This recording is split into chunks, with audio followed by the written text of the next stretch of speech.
Take me to the king. Hello, podcast listeners. My name is Kelli Richardson Lawson. I'm a mother, a wife, and an entrepreneur.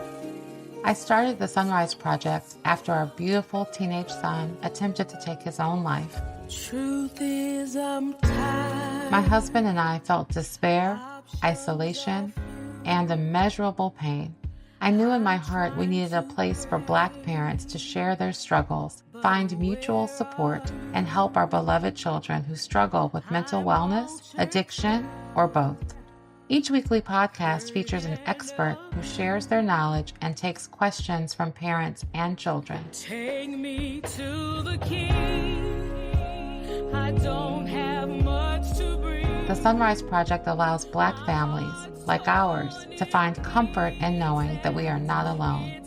While the purpose of the SonRise Project is to share, support, and uplift, this conversation is not a substitute for medical advice. Finding the right healthcare professional for your family's specific needs is crucial. If you do not feel seen or heard, you should speak to more than one professional to find the right fit.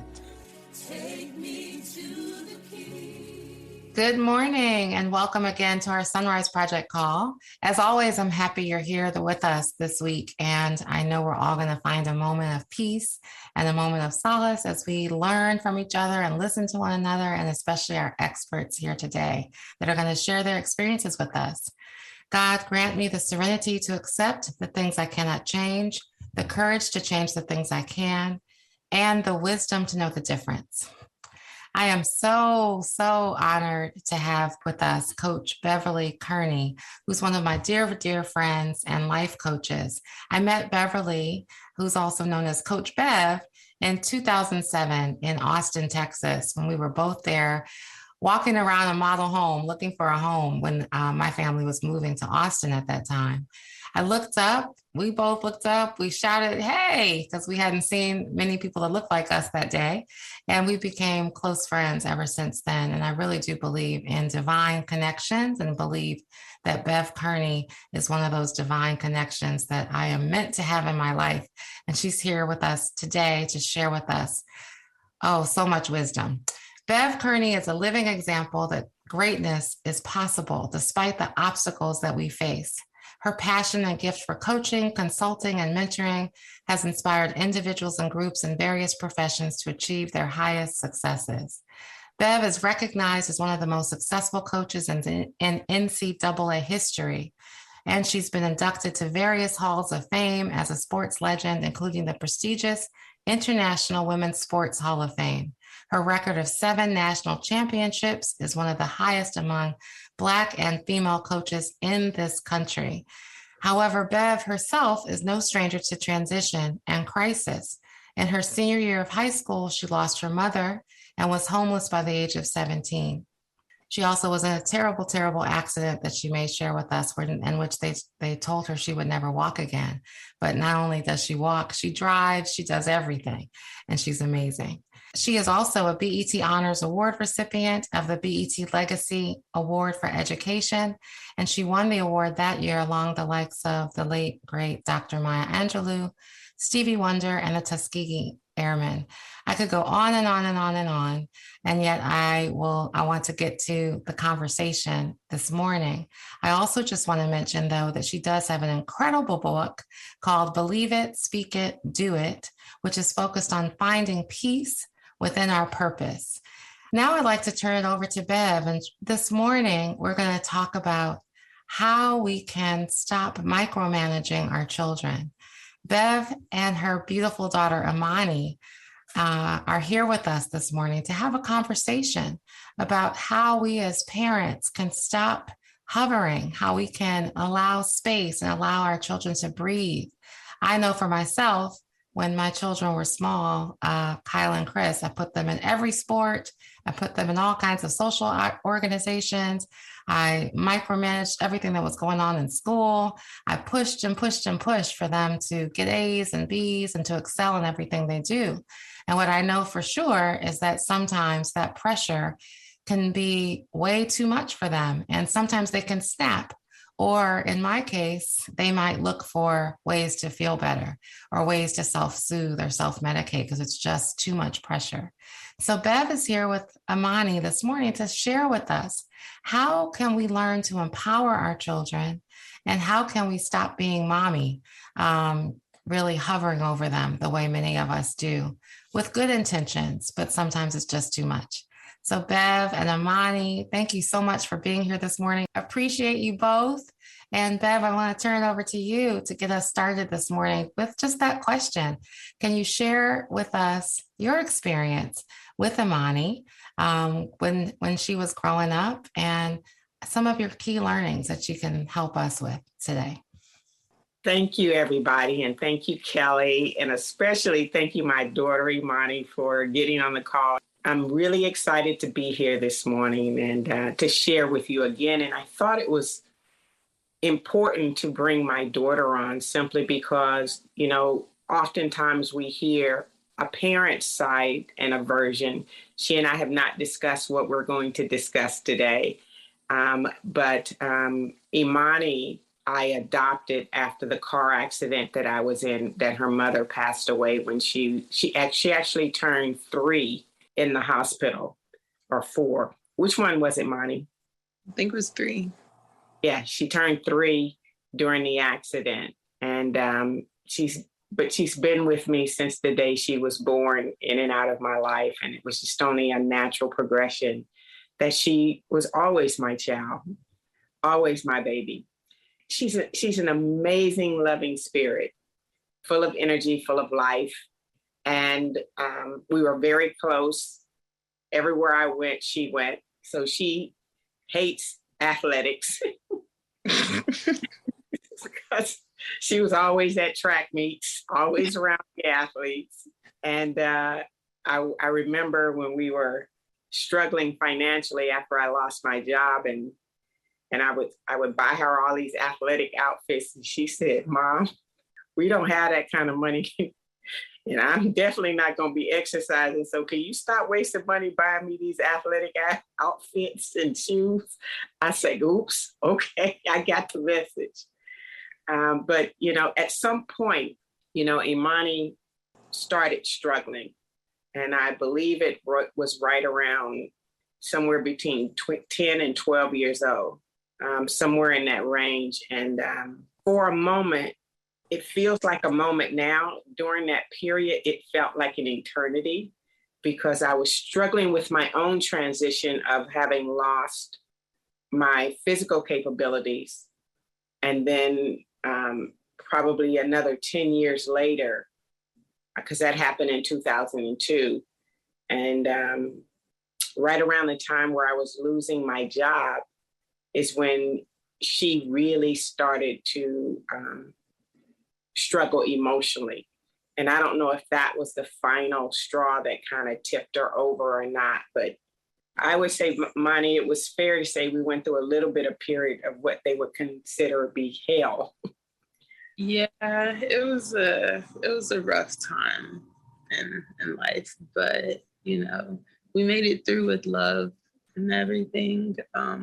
It was something I was going through that I didn't know how to put into words. And I'm sure that couldn't have been easy for you because you were just trying to understand what was going on, why I had kind of changed drastically. Looking back on it now, you did everything that you could. You did everything right. That was something that I think kids just go through, and they have to kind of grow up and be able to speak on it. But in the moment, it's a really hard thing to kind of explain to other people who are trying to help you. Especially adults, huh? Yes, especially adults. It's really hard to verbalize. Did you have a lot of anger? It was mainly sadness. My anger it was mostly coming just from frustrations of, I was noticing that I was changing and there was nothing that I could do about it. And that was really frustrating at that age. But yeah, it was mostly sadness, and it was a whole culmination of things. But you did help trying to get me in counseling and everything. I personally, I don't like talking to people. I'm a very closed off person, but it comes a point in life where you do have to speak on what you're going through. You can't hold everything in, or else you're gonna break one day. You're gonna explode from being overwhelmed. Do you remember a trigger at all, Imani? Was there a trigger when around 11 or 12 at all, or was it just, like you said, a culmination of multiple things? I think my trigger, because I was in counseling at that time, I think my trigger was just trying to speak about what had happened with my mother. Since it had happened at such a young age, I still hadn't grieved properly. I hadn't dealt with all of those emotions. And it was just, I knew what my mom was going through, and I didn't want to be just another kind of weight on her shoulders with that. So I was holding everything in until, like I said, I kind of got overwhelmed and exploded. And it was just no going back after that. And what she means is that when her mother died in a car accident, I was also injured in the car accident. And then, of course, I was going through some discrimination stuff over the next 10 years with the University of Texas. And then it turned into this big public outpouring. And I'm very, very open, very, very honest. And I had an honest conversation with them about the relationship that I got in trouble with. That was 10 years earlier, but you guys can Google that and figure that out. But I walked in and I asked my daughter, who at the time I think was 10 or 12 years old, Imani, how old were you then? I was around 11, 12 years old. Yeah. And I said, this is going to become a public ordeal. And what do you think I should do? Because I don't want to hurt you. I said, I have one of two choices. I can walk away, or I can stand and I can fight. And Imani's response was, Mom, can I say what I think? I said, absolutely. And she says, you fight your ass off. How they're treating you for all that you've done for everybody is so wrong. And that was just like the most empowering thing for me, is for her to have that moment. But it got to a point over time when all these feelings and emotions started coming out on Imani, that there was threats of suicide. And Imani, can I tell them about the one time when you tried to commit suicide? Go ahead. She was in the bathroom upstairs. And of course, because of my disability, I rarely ever went upstairs because it was such an ordeal for me. And she finally had to call me from the bathroom to tell me, I'm in here trying to kill myself. I've been in here a long time. And so I got somebody to go up and check on her. And her uncle Raymond came by and was talking with her, and he relayed to me that he asked her why she had done that. And she said, I wanted to know if anybody cared if I would not be here. He said, well, if you had done it, you would have never known their response. She said, oh, I didn't think about that. But sometimes just they cry for help. So over time, I gave her an ultimatum. I said, look, I know you don't want to go back to the counselor that you're seeing. So either you see the one at school, or maybe you go stay somewhere else, because I can't stay here and be afraid to parent you, because I'm afraid it's going to tip you over the edge and you're going to hurt yourself. So what do you want to do? And she chose to go to the counselor at school. And that whole village began to pour into her. But over time, we realized that she had some depression issues, and we tried the medication. What was your thoughts on the medication, Imani? And that suicide moment for you? Well, I think that being on antidepressants, it did help for the moment. It did help. It helped me kind of regain a sense of control in my life. But the doctors, they kind of thought that my depression was severe, so they kept upping my dosage. And I'm not the best at taking pills. I struggle taking birth control, which would help with my hormones, which would help calm me down. And I even struggle with that. So I would miss some. And when you spiral off antidepressants and when your body has gotten used to them, you come down crashing hard, really, really, really hard. And I was actually in college at that point, all by myself, away from you, who had actually been helping kind of keep me centered those past years when we had started working together. And it just didn't feel like the right decision for me. I wanted to be able to fight through my feelings opposed to covering them up with antidepressants, which it seemed like that's what they were doing. So it helped in the moment. It helped me get a sense of what I could be in life, just having a routine, not letting my depression affect me. And I'm thankful for that. I just don't think personally I like to stay on them. So I found different ways. What is your new direct release, Imani? So Miss Kelli, this is when the week. No, you saw me lean forward. I saw my son yesterday and his eyes were, I kept saying, open your eyes. And I think he opened them about as far as he could. And I just said, I love you. And I was thinking to myself, Lord, Lord, Lord. So I have a guess of what the answer is, but I'm not sure, Imani. Yes, I do self-medicate. I actually got my medical marijuana card prescribed from a doctor. I got that back in, 2018, I'm pretty sure it was. Mm-hmm. To be honest, I finally told her, because she knows I'm very honest with her. She kind of wrecked her car, and she said, she gave me this elaborate story, and I didn't even argue with her. I just said, Imani, I just need you to know that I know that the story that you're telling is not true, and that you actually ran into the pole, because I went and found the pole you ran into.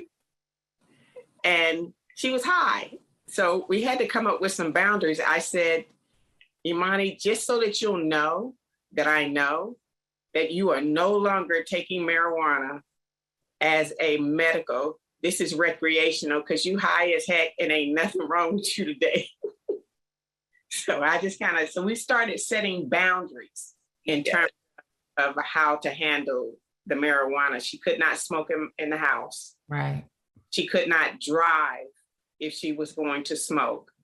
Yes. Those were the two main, right, Imani? And then just be safe and smart about it. Like, don't overdo it. Me personally, I don't really smoke that often anymore. I gotcha. Anymore. I think what made me a little different is it wasn't really recreational. When I was going through a lot of that, I wasn't a social smoker. I preferred just when I was feeling down, just to go in my car, parked in the parking lot, or just outside.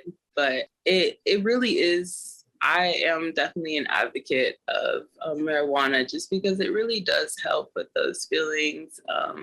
I think a lot of people will overuse it and use it just like the antidepressants as a cover up, and to not deal with all of your feelings, when in reality, that's not what it's meant for. If you're going to use it that way, it's meant to be an aid in your everyday life, to push you to get that motivation, to go and set a routine. And you can't just sit in your rut all day. And I know going through depression, that's what it feels like. You don't have the motivation to do a lot of things that you once found joy in.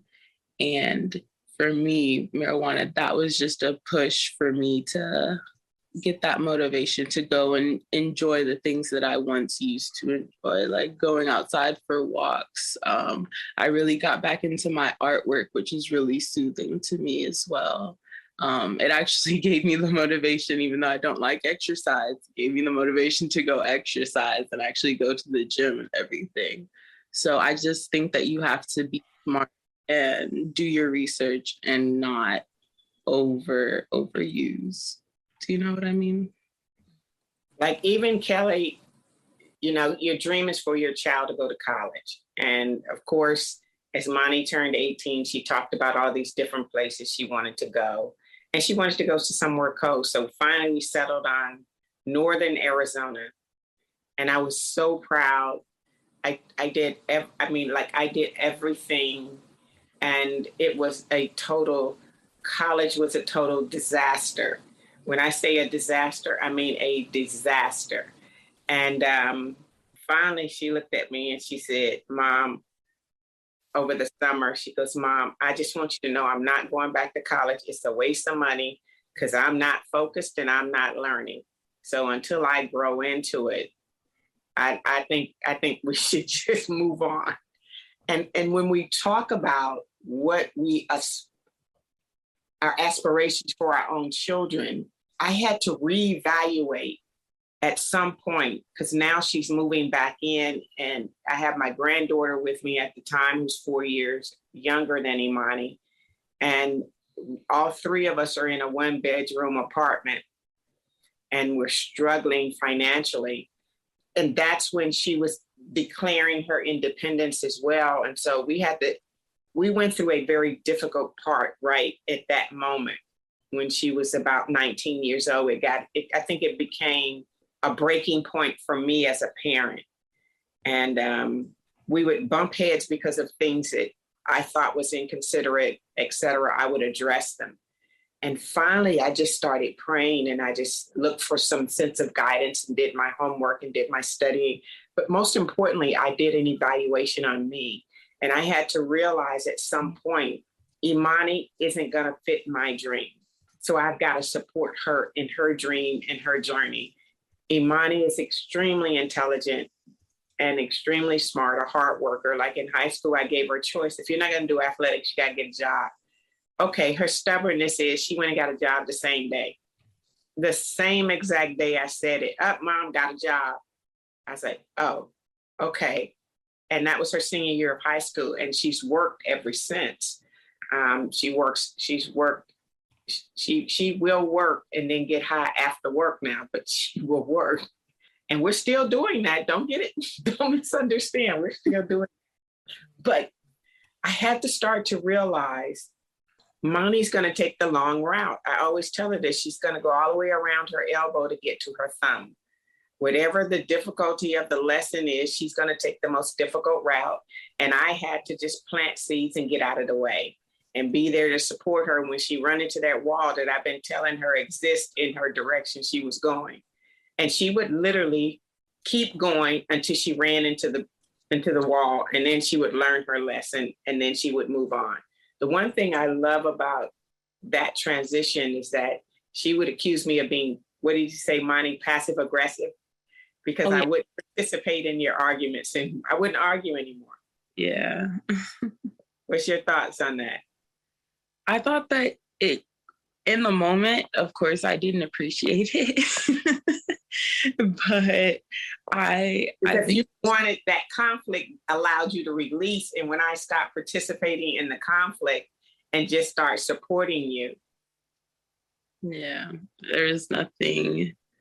I really think that it was definitely helpful. I also thought it was helpful when I was getting, to be around 18, 19, that instead of trying to force me to think or see life one way, you would just give your input on a situation. It's a take it or leave it. That's all I gotta say. And it allowed me to grow into my own person and make my own decisions. Like you said, I definitely do take the long way. That's something it sucks sometimes, but I don't mind, because when somebody tells me something, I won't get it until I do it for myself. And so I really definitely appreciated you not forcing me to make decisions that you thought were correct anymore, and just gave your input. And of course, as I started getting older, I realized that your way was correct. I should listen. That would save me a lot of trouble. So I really appreciate it. But like I said, I had to grow into that. You just telling me straight off the bat, I was like, no, I think I'll figure it out. But now I'd like to save myself some trouble. So I listen to you at every chance that I get. Kelli, you want to know the funny thing is that Imani and I would bump heads originally, but she would bring all her friends over to talk to me. My mom gives great advice. And so sometimes we're looking for them to say things to us in a way that we process them. And they're actually complimenting us and letting us know that they are present. If you would just listen between the lines on what they're doing and what they're saying. And that was one of the ways that let me know that she valued what I was thinking, because there's a point where you're planting seeds, you don't know if that individual is receiving it, because we're so used to planting and watering and tending to and harvesting.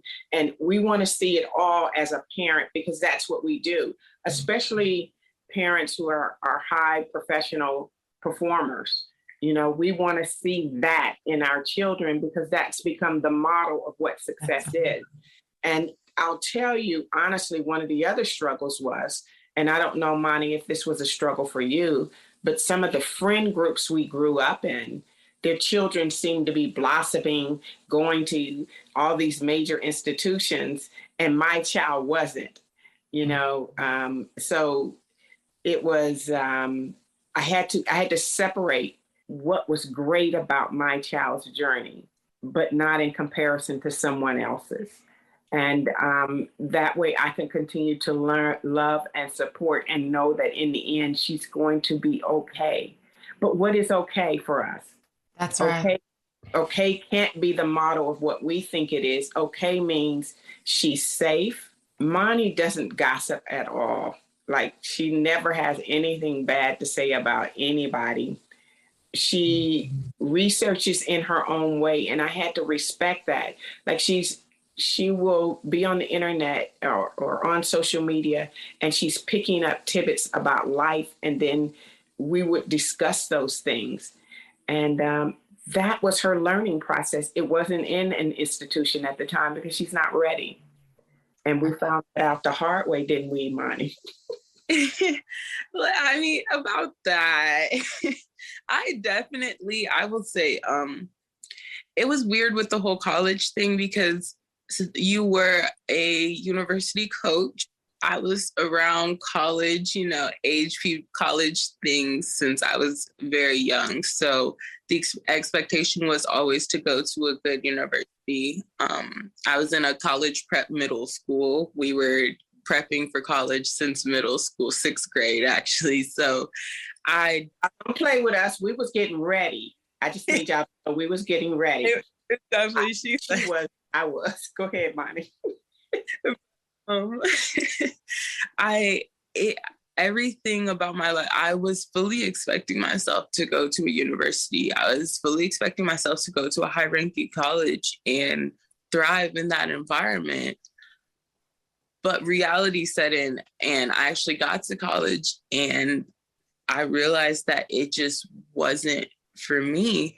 And I wouldn't say college in general wasn't for me, because actually when I came back from Arizona, from NAU, I registered at SDCUU, so something like that. It was San Diego City University College. But I actually really enjoyed my experience at my junior college, just because the classrooms were smaller.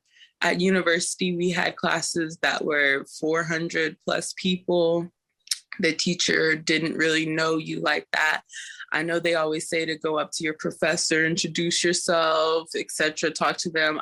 I personally struggle with anxiety. I don't like talking to new people like that, especially in a room where they have multiple classes of these 400 students. Like, I just didn't feel comfortable with that. And going to my junior college, we had classes of around 20 people, 25 people. My teacher actually held me very responsible to showing up to class, which was a struggle. In university, nobody held me responsible of waking up, getting out of my dorm room and going to class. I got more responsibility actually because I started working a part-time job. And so on my 2 off days, those were my school days, I would be in class all day. And it was a good routine for me. I actually really enjoyed it. And then the pandemic hit. And I kind of fell off of that just because I'm not that good. I have to be held responsible. I need face-to-face interaction. That's my style of learning. Going online over the phone in classes of really big people, that doesn't work for me. That's not my learning style. So I learned my learning style. It was a trial and error process. I wouldn't say that I regret not going to a university. I'm definitely grateful for the experience. It was just shocking, kind of preparing your life for that and then it not turning out like that. Because I did want to go to university. I did completely see myself living the college life. And I wouldn't say that I'm mad that I didn't, but I appreciate my mom kind of allowing me that space to grow and not forcing me to stick with university, not forcing me or making me feel bad about going to a junior college. I really appreciate that. And I think that's really important for everyone to hear is that when they make a poor decision, we forget we made poor decisions. And because our decisions were different, sometimes we don't realize it's all the same. It's just poor decisions. And allowing them to make those mistakes and grow, but still believing in them throughout the process. Me and Imani would actually get in arguments about her being smart. I wish you would quit saying I'm smart because I'm not. I said, I don't care how often you say you're not, you are. You can't change what you are. And I would leave it at that. And but I would say it enough that she knew I meant it, but I would say it in a respectful way, in that whether you use your intellect or not, you have it. Whether you use your talents or not, you have it. It's your choice what you do with them. And that was a difficult challenge to make, because too often we see the potential in our children and we want them on our timeline. I think all the intellect and all the gifts Imani has eventually will come to surface. She may be in her late 20s, early 30s by the time she matures into the greatness of who she is, but it's not on my timeline. And I have to be allowing of that and support her in whatever, because the Lord knows if I talk to her 5 times a week, 3 of those, she done got to change a direction. And I just have to go, okay. Mm-hmm. And the difficult thing to do is because we want to jump in and say, stick with the other plan. It was so much better than the one that you're thinking about right now. But eventually, just by her voicing it and having a safe place to voice, knowing that there's not going to be any conflict, she goes, okay, I changed my mind. I don't think I want to do that. And I've said very little. And that was probably the most difficult thing to do. And by being passive aggressive meant that she knew I didn't like some of the behavior that she was displaying at the house, because she would get very angry and just go off. And I took the blunt of it because everybody else just loved Imani. And then I would be there and taking the blunt of the anger and the other side of her personality. And it finally got to a point where I had to choose peace over right. I might have been right in what I was doing, but battling to be right with your 17, 18, 19-year-old child, it's a wasted fight. And the only one that was stressing over the fight were me. She'd say what she got to do and just move on. And I would still be there angry at the disrespect and the disregard that was occurring in that conversation. So it got to a point where I just said, I'm not participating anymore. Right. I wish I had known that 3 years ago. The power of that and saying, what you said earlier, Bev, I'm going to focus on me and then support her dream. And you also talked about planting those seeds because she confirmed she heard all the seeds and even recommended you to her friends, but was showing up differently in the house, disrespectfully, whatever it was, which I can relate to with my 19-year-old. So I wish I had heard this then. Can't get the time back, but what I can do moving forward is learn to just be, allow them to be, give them space. One thing I want to ask about, and someone else is asking about in the chat, in terms of the medical marijuana. So my child partakes like many of the parents here, children. The medical marijuana and getting a card, you mentioned you got that in 2018. Was that something, so you were 18 at the time. So was that something you did on your own, or Bev, did you assist with that? And how does that work as someone who's considering, how does that seems safer than just getting it off the street or some random store? Can you talk more about that? Mom, did I talk to you? I think I talked to you about that. Yeah, she had done all her research and came in ready, boom, Oh. So I tell you what, then let's go to the doctor and we'll sit with the doctor. And because the same doctor, she's had the same pediatrician in California as she had her one in Texas, but now. So we went in and we sat down with the doctor, and the doctor said, I think this will really help her. And especially since, oh my God, when she would take the antidepressant, she would be floating, but she doesn't like taking pills. So I could tell when she's missed them. And when she missed them, it's like she said, she would crash and burn into this other person. And I was like, whoa. And so we went and we sat down together with the doctor. We went through the whole process, but at some point she was getting to our point where she didn't see it. I thought so. And I finally told her, I said, now, that's when I told her, I said, sometimes this ain't medical. Sometimes you just getting high. And Kelli, it even got to a point where I would drop little seeds in. And I was like, Imani, smoking marijuana also can damage your lungs. So just be careful. Occasionally do the gummies or something like that. And then she said she stopped smoking as much and then started vaping. And I had to drop the same thing on her on vaping, on what vaping does.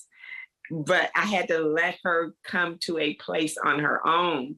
And she would do her research and she'd come back and make a decision. But I had to be okay with whichever decision she made based upon the information. So Imani, I'll turn it back over to you. Yeah, I think that it wasn't a hard process. I think the hardest thing about trying to get my medical marijuana card was speaking actually to my mom, who I knew was not going to be a fan of, smoking, which understandably, like most parents are. But I got to an age where I didn't want to hide things from her anymore. I had gone through my age of, lying to cover my own self. And it didn't feel good anymore. I knew that this was a possibility to help me. So I had to put my pride aside and kind of sit down and have that honest talk with her. And I really appreciated that she didn't go off the rails, didn't freak out, didn't try to punish me or force me to, but she actually sat down and listened and said, okay, well, you think that this is a possibly something to help you, another alternative, let's go figure this out. And speaking with impact your anxiety or anything? Did it help, you said? Yes. Oh yeah, definitely. Smoking definitely helps my anxiety. That's why I still engage today. I think that, like you said, it helps to do your research with it, because there's a lot of different things that goes into smoking. There's some things that it will increase your anxiety. Actually, it'll make you more paranoid, et cetera, et cetera. Others will help mellow you out. They do have the gummy versions if you have any pain or trouble sleeping, et cetera, et cetera. Those definitely help. You really have to do your own research, and getting that medical marijuana card, it definitely helped for me. I was able to go in a safe environment, in California, they had dispensaries available. So I was able to go in there, kind of speak with the people in there and see what would really help me with the problems that I was going through when I was using recreationally, of course. And it is definitely way safer than trying to, especially if you're in high school or just as a young adult, trying to go around talking to people, trying to figure out where you can get something, because I really don't trust a lot of that out here. People, they just want to make a quick buck, and they're not really caring about someone who actually wants to use this to help their life. So I definitely recommend getting a medical marijuana card, definitely. I'm going about it safely. About the line thing, the line was horrendous. And she finally looked at me one day. She said, "You know what I was thinking?" I said, "What were you thinking?" She said, "I don't think I'm gonna lie anymore, because I keep getting caught. And that makes a bigger problem than even what I'm trying to cover up. So I don't think I'm gonna do that no more." And oh my God, Kelli, the truth just on everything. She just be looking at me like, "You really want to know?" Yeah. I really want to know.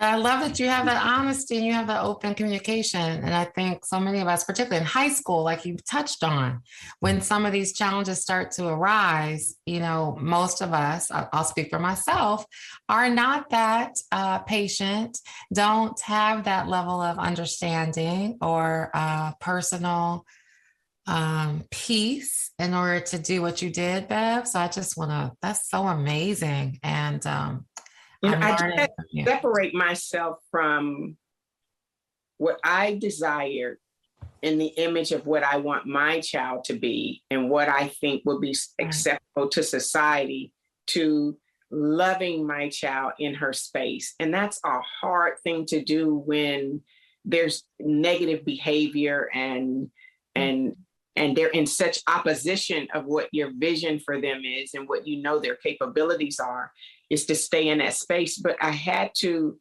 get to a point where I had to realize I have things I need to work on in me.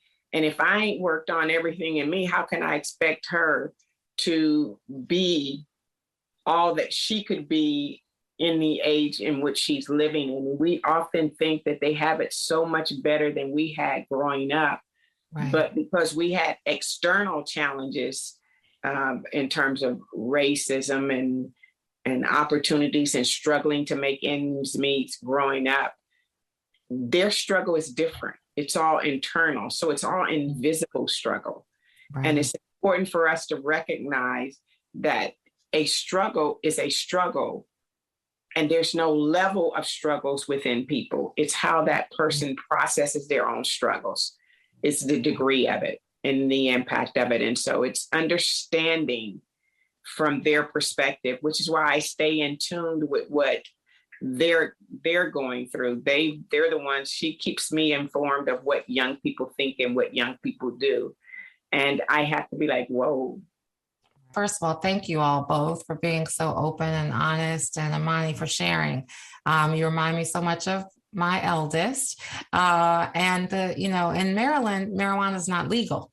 So, in California where you were living, it's legal. So that's another factor where I think many of us are so worried about our sons and our daughters, particularly in states where they're partaking in a drug that's not legal yet in the States. So it just adds a whole nother level of complexity.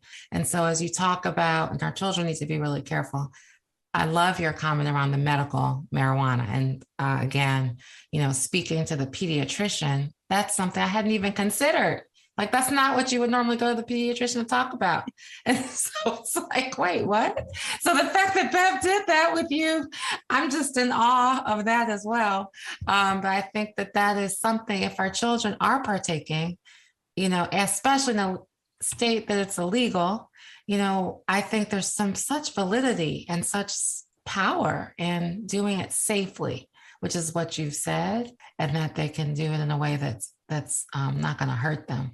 So I appreciate that. And I want to open up the floor. This has been so incredibly helpful. If anybody wants to put a question in the chat, and there is somebody who has raised their hand. Let's see. Yes, please feel free. Thank you both. Thank you, Beverly. Thank you, Imani. I think that you are the dynamic duo, and I appreciate both of y'all, and I appreciate Imani, particularly your vulnerability, your transparency, and just stepping up and stepping out. So thank you. So here's my question for both of you. Right now, I'm going through a family challenge. I haven't spoken to my sister in a week. She has no children, but she's the authority on child raising. And she is always giving me her opinion about how I hover over my children. I don't allow them to make their own choices. I'm too, I'm too giving to them. And I'm just, in her words, really ridiculous. And this is oftentimes said to me in a shouting match. And so I've chosen for a week to just stay away to get my own peace back. But what I want to know, Beverly, as a parent, how have you dealt with the challenges of folks of the peanut gallery telling you what you should say, what you should do when it comes to Imani, or have you dealt with that? And if you have, please tell me how best to deal with these situations, because I was actually supposed to go to my sister's last night and have a talk with her, but I purposely put it off until today when I saw what the subject matter was, because I wanted to get your input. So thank you.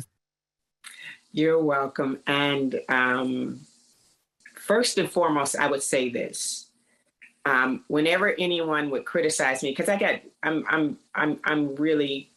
I've always been criticized for my approach, simply because it's different.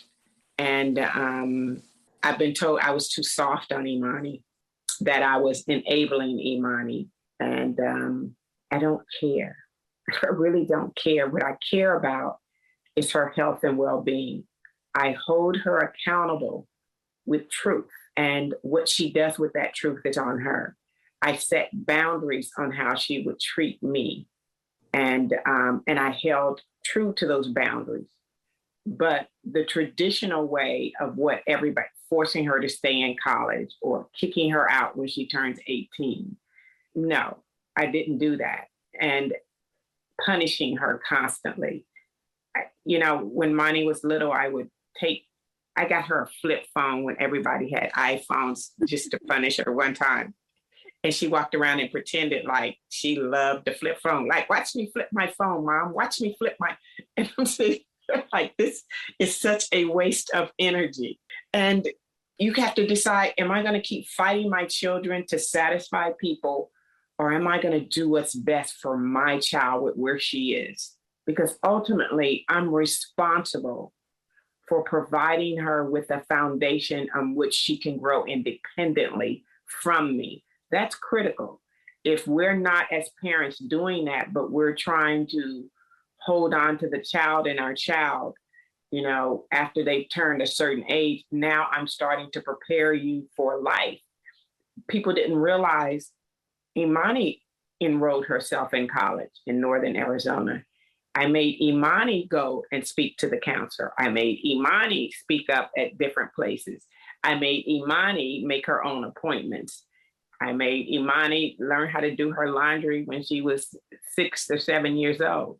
So what people are criticizing externally is that you don't fit the picture, but they're not looking at the growth that you're manifesting within your own child of planting seeds. So I didn't care anymore. What you think of me was not more important than the health and well-being of what my child needed. Now, I would ask you this. Every time someone would criticize or critique or give me advice, I listen. I listened to see what truth was in there. And if there was something truthful in there, I would say, aha, thank you, God, I need to change that. because sometimes we throw out all the advice because we don't like how it comes to us, and we don't like all of these other things. But at the end of the day, every bit of information and every encounter we get is given to us for a reason. Maybe it's to challenge yourself to see if what you're doing is right. And sometimes questioning yourself, always look at the why. Why am I doing what I'm doing? Why am I demanding this of her? Why am I my expectations? Why am I angry about how they came at me? It's the why that matters. Yeah, I completely agree with everything that you just said. I think once you definitely get past that kind of point where you do value so much what other people have to say, you have to realize that no parenting style is the correct parenting style. I think that it's based all on kind of how your kid is. I don't think that one mold should fit everything. I think that you definitely have to adjust, and that is a hard part of parenting. I give every parent in here amazing props because I know it's not easy to deal with a kid. I know it's not easy to deal with a teenager, and it can't be easy listening to other people critique when you think that you're doing your best. So I think that just like what you said, listen in case that there are any truths, but just stay true to what you think you're doing best. And also, if you can, ask your child, how can I help you better? Like what can I do to assist? Am I not listening to you? Am I not understanding completely? It's just those hard talks that kids might not want to have, but it's necessary. That question, how can I help you, is so incredibly powerful. So thank you for sharing that. And thank you for what you just said too, Bev, and for that question. We have time for one more comment or question. And so anybody else want to ask a quick question before we close out?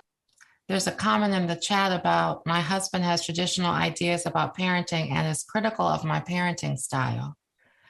So I'm not sure if you have a comment on that, Bev.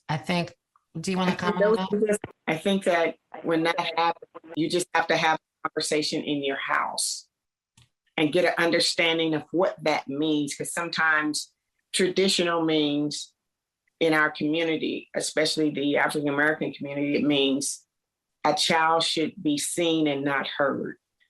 And we live in a generation where if we're not having conversations, if we're not understanding their level of access to information, they are very informed, but they don't have the capability and maturity to process all the information. So what they're reading, they take at face value and move on. And it's up to us to be able to have those conversations. But if we can't have open conversations as adult to adult, then we are going to struggle with child to adult. And the traditional way no longer fits in this generation of independent children, because we used to have to go to people to ask for information. Now they can hit a button and get information, and not all information is correct. Just like marijuana, if you're getting it off the street or you're getting it from your friend, they could be lacing it, which could lead to greater difficulties. The one thing I always say to Imani, please be safe, please be smart, please be safe, please be smart. Those are my two requirements. And find a way to be happy, find a way to have peace. And so recently, over this last 6 months after, she's gone through some growth things in her personal journey, she says, I'm seeking peace. And it's taking me 10 years of saying that word for her to finally embrace it. But the consistency and then modeling what you want them to be, as opposed to telling them what you want them to be. If you want them to be loving, be loving. If you want them to be accountable, be accountable. We have to be all that we desire to see in others, in ourselves first. And we live in a society that everything is external. We see the things around us. We see how people view us, but it's an image. What I want to know is, can you feel me? Can you feel the love and the authenticity of the love that I have in my heart for you? That's the key. I love that. And that's what your book is all about. So I just want to remind people, Bev has an incredible book called Believe It, Speak It, Do It. It's incredible. It talks about her entire journey, and the entire focus is about finding peace within your purpose. And so thank you for this. Please support that. And I know we're out of time. I just want to say, ironically, I want to say two things. One, in terms of peace, yesterday's daily word popped up, and I was in the middle of dealing with some ish. And so this popped up in my feed, and I just want to read this. And then I want to close this out in a prayer. But it says this, it's called Inner Peace. I live a peaceful life. And it says, the storms of life sometimes leave me thinking I am caught in the swirling winds of a hurricane, trying to steady myself and keep my footing. Today, I remember that at the center of every hurricane is the eye, a place of perfect stillness. I find the peace in this serene center and return to it whenever I need to still my mind and calm my feelings. With practice, I begin to live my life from this place of perfect calm and tranquility. No matter how hard the winds of life may blow, I return to my center again and again to find a place of perfect peace. I bless all others with my peaceful bearing and kind deeds. Peace grows within my mind and heart as I share it. I am ever mindful that I am one with spirit and with all people, which is exactly you, Bev. And I saw this yesterday. It popped up. Like I said, I was dealing with the situation at the moment, and it was just such a powerful passage. Number one, and number two, it just embodies who you are and how I've experienced you my entire life, knowing you since 2007. And it just speaks to the beauty and power of your relationship with Imani. So just want to say thank you so much for being here this morning. The conversation was amazing. So many people are saying thank you for the honest and transparent conversations. Great share. Really, really appreciate you both and everybody who's called in. Bev, did you want to leave us with any last words, or Imani, before I close this out? I would just like to say, if we're in conflict, we're in ego. And the one thing that we don't want to be in is in our ego. We want to live within our spirit, which is a very loving, honest, open place. It allows people to be who they are around us without influencing the greatness that exists within both of us. So please, when you speak with your sister today, speak in love. Pray that the message will be received on your part and given on your part in a place of love. And that's where everything, even with our children, that's where it has to start. If I'm not in that place, we will not be conversing. That's the bottom line in my journey. I love that. Thank you so, so much. I'll say a very brief prayer, and then we'll be off for our day. Thank you again. Thank you, Father, for allowing Bev to be here this morning with Imani to share their love and their powerful knowledge and insights on how we can best create relationships with our children. Help us have faith over fear. Help us learn to plant seeds and stop fighting.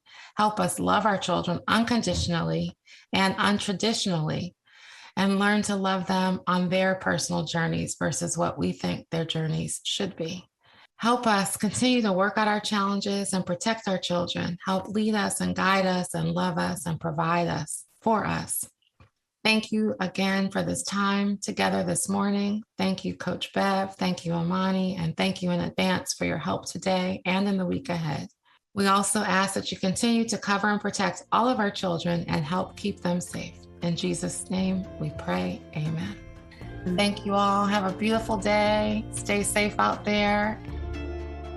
I'm Kelli Richardson Lawson, and you've been listening to the SonRise Project podcast. You can follow SonRise wherever you listen to podcasts. If you haven't yet, open your podcast app and follow this show. Join us next week for another gathering of support. Thank you for listening. If you or someone you know is struggling with mental wellness challenges, contact your doctor, NAMI, the National Alliance on Mental Illness, or both. You can reach NAMI's helpline at 800-950-6264, Monday through Friday, 10 a.m. to 8 p.m. Eastern Time. or email at info@nami.org. Volunteers are working to answer questions, offer support, and provide practical next steps.